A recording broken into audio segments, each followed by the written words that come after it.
Joining me in the studio is Dr. Elisabeth Kendall, a senior research fellow in Arabic and Islamic studies at Pembroke College at Oxford University. Thanks very much for coming in to talk to us.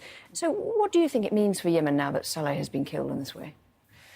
Well, the implications are quite hard to tell at this stage, but I think we can draw three broad conclusions. I think it's likely that the war is going to become more sectarian. And the reason for that is that although Saleh was Zaydi, which means some kind of branch of Shiism, like the Houthis, his rhetoric was very much secular. It was about a civil society, a secular state. Now that he's removed, it does leave the field wide open to the increasingly religious rhetoric of Abdul Malik al-Houthi. So where do you... I mean, his supporters that he'd kind of put in alliance with the Houthis, where do they go now? I mean, who do they align behind? That's a difficult question. I think it's likely that his supporters align behind the coalition because he had announced that he himself had aligned behind the coalition over the weekend.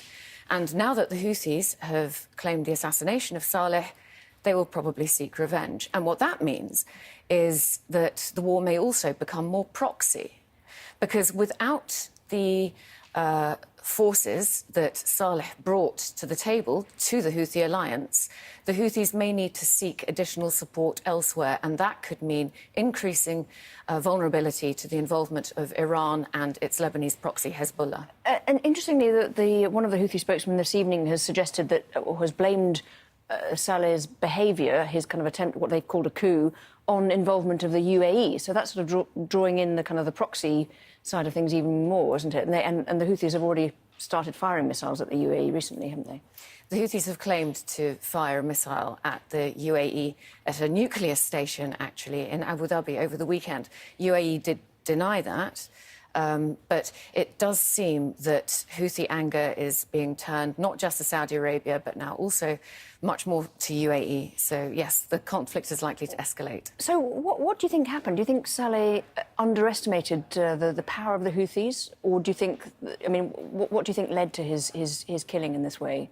Well, I think Saleh had been trying to do some kind of backdoor deal to extract himself, perhaps without the need for any transitional justice from the Houthi alliance for some time. We saw cracks appear actually very openly in August when there were fractures between the Houthis and Saleh.